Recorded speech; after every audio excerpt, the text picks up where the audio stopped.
إلى الله نمضي يا هنيئا لمن سبق، ويا حظ قلب من تقى الله قد خفق. تمر بنا الأيام سرعة كأننا نرى سرعة الأيام كالبرق إن برق. فإن كنت ذا لب حصيف وحكمة فلا تجعل الأيام تمضي كما سبق. وحث إلى الرحمن سيرا فإننا على هذه الدنيا كحبر على ورق. وحث إلى الرحمن سيرا فإننا على هذه الدنيا كحبر على ورق. سئمت تكاليف الحياة ومن يعيش حريصا على الدنيا يعيش على أرق.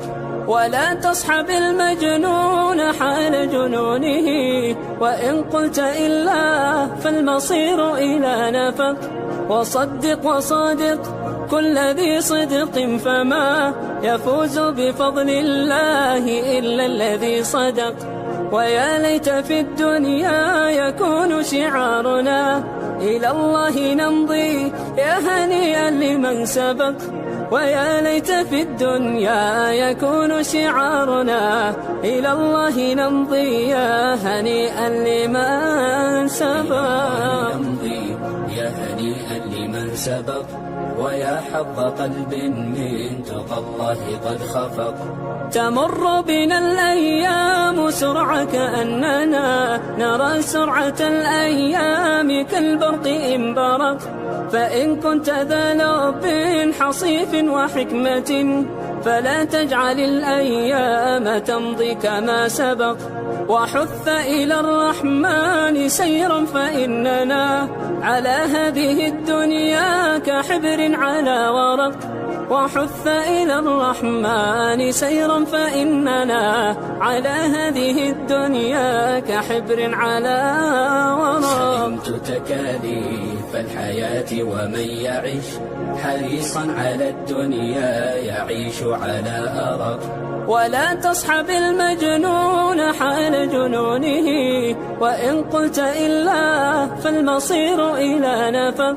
وصدق وصادق كل ذي صدق فما يفوز بفضل الله إلا الذي صدق.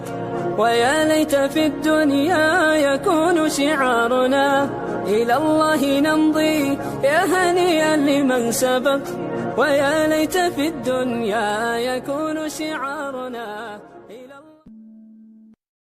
نور على مر الزمان تألقا، وأضاء للدنيا طريقا مشرقا، وهدى من الرحمن يهدينا به للصالحات وللمكارم والتقى.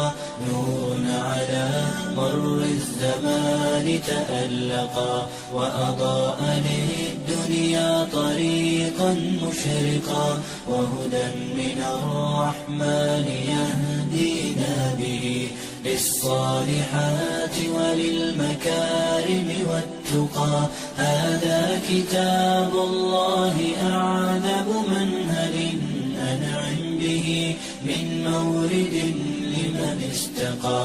قد صانه رب العباد بحفظه وحماه حتى لا يضيع ويخلقا. طوبى لمن حفظ الكتاب بصدره فبدا وضيئا كالنجوم تألقا، وتمثل القرآن في أخلاقه وفعاله، فيه الفؤاد تعلقا، وتلاه في جنح الدجى متدبرا، والدمع من بين الجفون ترقرقا. هذه صفات الحافظين كتابه حقا، فكن بصفاتهم متخلقا.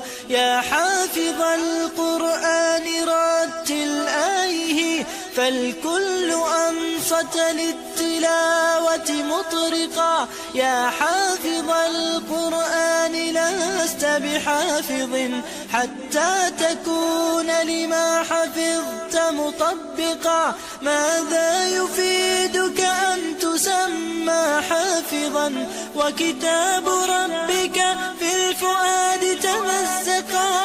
يا أمتي القرآن حبل نجاتنا، فتمسكي بعراه كي لا نغرقا، ولتجمعي حول الكتاب شتاتنا حتى نزيل تناحرا وتفرقا، ولتجعليه محكما في أمرنا، وثقي بوعد الله أن يتحققا. يا أمتي القرآن حبل نجاتنا، فتمسكي بعراه كي لا نغرقا.